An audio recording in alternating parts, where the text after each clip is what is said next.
Market में आज अच्छी रिकवरी देखने को मिली आपको और निचले स्तरों से आप एक बार ज़रा निफ्टी का इंट्राडे देखिए, क्या शानदार मूव्स इस समय आपको देखने को मिले।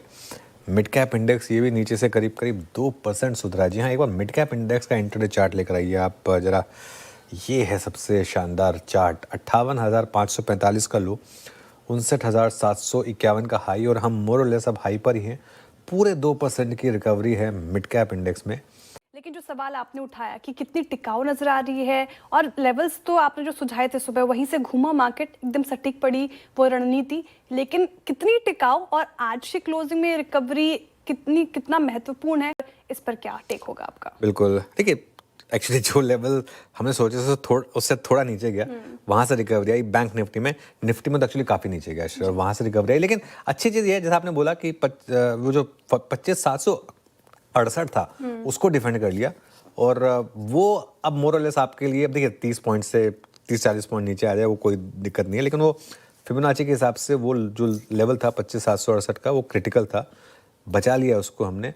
अभी भी ना मार्केट में कन्विक्शन नहीं है, अभी भी मार्केट में कन्विक्शन नहीं है। पहली बात तो ये आज का लो लक्ष्मण रेखा, दूसरी बात आज का लो बचाना ज़रूरी, और तीसरी बात क्लोजिंग में इस रिकवरी को टिकाना सबसे इंपॉर्टेंट है। क्योंकि नॉर्मली क्या होता है, मार्केट का असली टेस्ट होता है रिकवरी में जब वो न्यूट्रल जोन में आता है। मुझे पता नहीं वो न्यूट्रल जोन तक जाएगा या नहीं जाएगा। एक आध अच्छी चीज़ें हुई हैं आज वैसे। पहली बात तो अगर 25,950 के ऊपर अगर आप बंद हो जाएं तो भरोसा लौटेगा। दूसरा, आज मिड कैप और स्मॉल कैप की जो रिकवरी है ना, वो देख काफ़ी शानदार लग रही है। ऐसा लग रहा है कि मिड कैप और स्मॉल कैप जो वन वे सेलिंग चल रही थी वो एटलीस्ट बंद हुई है। मैं आपको दो एग्जांपल देता हूँ। एक है पीएसयू बैंक निफ्टी, क्योंकि कल बहुत ज़्यादा गिरा, आज सुबह उसमें गिरावट हुई। आज जिस तरीके से पीएसयू बैंक निफ्टी ने रिकवरी दिखाई है, मेरे लिए सबसे इम्पोर्टेंट ये इंडेक्स है, क्योंकि ये मिड कैप रैली का सबसे बड़ा बैरोमीटर था, तो इसमें रिकवरी एक अच्छी चीज़ है। दूसरा, ईएमएस शेयर्स जो हैं एक दो, खासतौर से अगर आप देखें केन्स और पीजी इलेक्ट्रोप्लास्ट, वहाँ रिकवरी आई। अब केन्स तो ऑब्वियसली बैन में था, इसमें तो मतलब बहुत कम लोग ही ट्रेड कर पाते हैं। बैन में एक बार स्टॉक हो तो कहाँ आप ट्रेड कर पाएंगे, है ना। और ना ही ऐसे स्टॉक्स में आप कभी टॉप और बॉटम पकड़ पाएंगे, कुछ महानुभाव को छोड़ दें उनके अलावा। बाकी अगर आप देखें तो एक सेंस तो बन रही है कि मार्केट में रिकवर जो वन वे सेलिंग थी मिड कैप में वो कम से कम ख़त्म हुई है। निफ्टी की जहाँ तक बात है, 25,750 से 25,800 पर एक सपोर्ट रहेगा और 25,950 से 26,000 पर रेजिस्टेंस रहेगी, और बैंक निफ्टी पर 58,700 से 58,800 पर सपोर्ट है और 59,500 से 59,600 पर रेजिस्टेंस रहेगी। चलिए वीरू के पास चलते हैं। और अनुज, आज अगर ये हम 25,900 की ट्रैजेक्टरी को भी बचा के ले जाएं और एक अभी तो ट्रेड डील पे बहुत कुछ आना है अनुज, मतलब क्या 25,900 पे 25,800 पे एक टेम्परेरी बेस बनने की संभावना है, और ट्रेड डील के फ्रंट पे अगर कुछ पॉजिटिव निकल के आ जाए तो क्या यहाँ से एक रीजनेबल पुलबैक आ सकता है क्या? बिल्कुल, देखिए ट्रेड डील पे तो डिसीजन आई थिंक अभी टाइम लगेगा, अभी तो 2 दिन उसके बाकी हैं। लेकिन मेरे ख्याल से वीरू एक और चीज़ जो है ना, ट्रेड डील तो 10 और 11 को होनी है, और कल जो फेड का फैसला आना है ना, मुझे लग रहा है कि उससे पहले कल शॉर्ट्स एक बार के लिए तो शायद अपनी पोजीशन को कवर करना चाहेंगे, क्योंकि यू नेवर नो, परसों को अगर कल को मतलब परसों अगर बड़ा ग्लोबल मार्केट में ब्रेक अवे गैप मिल गया तो उस वजह से। और देखिए मार्केट का ट्रेंड ना बहुत जल्दी बदलता है। फ्राइडे को हम कहाँ एकदम से ऑल टाइम हाई की बात कर रहे थे और कहाँ कल आते आते एकदम से मार्केट कोलैप्स हुआ, और आज सुबह तो एक ऐसा लग रहा था कि एज इफ मार्केट बंद हो रहा है। कल आज सुबह तो इस तरीके का वो लग रहा था। वो आई थिंक सबसे ज़्यादा जो दिक्कत हुई ना, वो सबसे ज़्यादा दिक्कत लीवरेज पोजीशन की हुई। वो सारा का सारा मामला एमटीएफ बुक का था, उसकी वजह से। और हो क्या रहा था, क्योंकि मार्केट में मिड कैप स्मॉल कैप चल ही नहीं रहे थे, तो बहुत लोग कहते थे कि ये तो डिस्ट्रीब्यूशन रैली है, सिर्फ लार्ज कैप चल रहे हैं, सिर्फ सेलेक्ट 20 स्टॉक चल रहे हैं। वो सही था, और जैसे उसमें एक दिन प्रॉब्लम आई, मार्केट थोड़ा सा ज़्यादा ओवर रिएक्ट कर गया। तो ये पॉसिबिलिटी रहेगी। मैं इंस्टेड ऑफ सेइंग कि हम किस लेवल के ऊपर बंद हो तो कॉन्फिडेंस लौटेगा, मैं एक चीज़ कहूँगा कि जो आज का लो है ना 25,700 750, बस उसको अब आपको डिफेंड करके रखना। अगर उसको आप डिफेंड कर रहे हैं तो पॉजिटिव होगा। और अपसाइड पर आई थिंक एकदम कॉन्फिडेंस लौटने के लिए तो आई थिंक हमको 20 DMA रिक्लेम करना होगा, जो आज मेरे ख्याल से 26,000 पर प्लेस्ड है।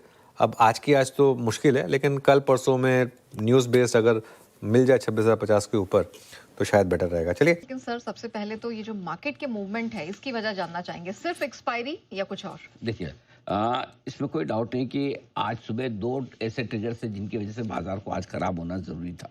नंबर वन, एफआईएस की बिकवाली का प्रेशर कल बढ़ता हुआ दिखा है, और नंबर टू, कल की जिस तरह से मिड कैप और स्मॉल कैप शेयरों की गिरावट हुई है उससे सेंटीमेंट कमजोर हुआ था। तो ये दोनों चीजें आज सुबह थी, और इन दोनों चीजों की वजह से ही सुबह बाजार धराशायी हुए, एक के बाद एक इंपॉर्टेंट लेवल तोड़ते दिखे।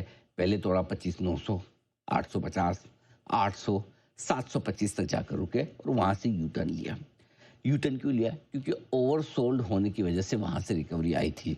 और आज सुबह मैं आपको एक चीज बोल रहा था, या बार बार लगातार, और अगर वो हो आप भाई तो सुना भी सकते हैं, कि आज एक बड़ी रिकवरी आपको मिलेगी ही मिलेगी, कुछ भी कर लिए।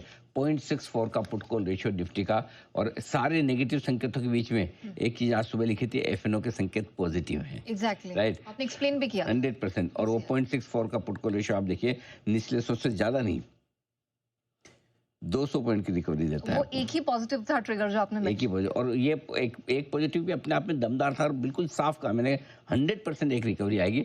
खुलते ही आ जाए, बाद में गिर के आए, किस लेवल से आए, वो एक आपको चालू बाजार में ही देखना होता है कि भाई कहाँ से आएगी, लेकिन रिकवरी आना तय थी, वो आपके सामने आ गई। अच्छा सर, सुबह भी मैंने आपसे वही सवाल पूछा था और मैं फिर से पूछ रही हूँ, ये 25,850 ये क्यों इम्पोर्टेंट है? यहाँ किसी भी सवाल को बार बार पूछने में कोई हर्ज नहीं है, अगर वो सवाल इम्पोर्टेंट है तो।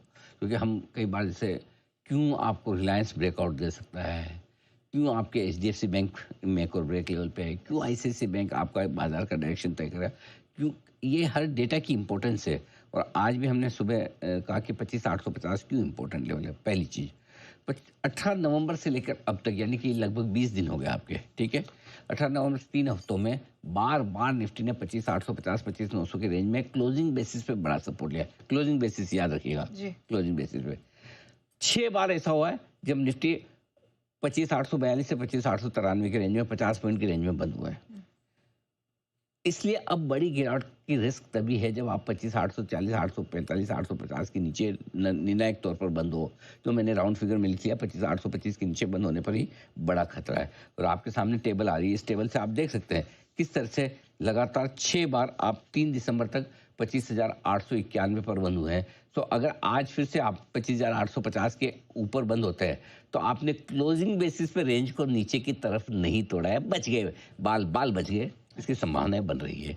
इसलिए आज ये देखिए, अब कॉन्फिडेंस आ रहा है ना। सुबह नहीं तो 25,725 देख के आप डर जाते हैं कि रेंज टूटने का खतरा है, लेकिन देखिए इंट्राडे में चले जाए, लेकिन क्लोजिंग बेसिस पे बाजार रेंज तोड़ने को तैयार नहीं है। ठीक है, 2 दिनों की जो फेड की बैठक है जिसकी शुरुआत 9 दिसंबर यानी कि आज से ही होगी, उससे पहले मार्केट थोड़ा कॉशियस दिख रहा है। नास्डैक फ्यूचर्स एकदम फ्लैट है, 1 पॉइंट की स्ट्रेंथ लेकर ट्रेड कर रहा है। डाउ फ्यूचर्स में 28 अंकों की ही स्ट्रेंथ दिखाई दे रही है। यूरोप के मार्केट्स लाल निशान में रंगे पड़े हैं। कच्चा तेल $62 के नीचे है। रुपया थैंकफुली यहाँ पर आज 90 के नीचे बंद होने के मूड में लग रहा है, तो यहाँ पर कुछ स्ट्रेंथ रिकवरी जरूर है। बंद वही हो रहे हैं जिसकी उम्मीद है, वही 25,850, 25,900 की रेंज में। तो यानी कि 20 नवंबर से लेकर अब तक 20 दिनों में 67वीं बार हम इसी लेवल पर जाकर बंद होने की कोशिश करते हुए दिख रहे हैं। 7th time successful.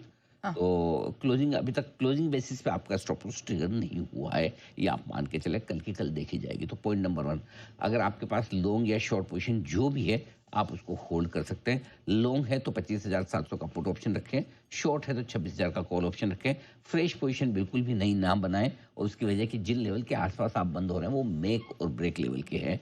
कल अगर बाजार को रिकवर होना तो भी ये लेवल परफेक्ट है, और कमजोर होकर वापस अब नीचे रेंज तोड़ना है तब भी यही लेवल परफेक्ट है। इसलिए नई पोजीशन हम यहाँ पर बनाने की राय नहीं देंगे।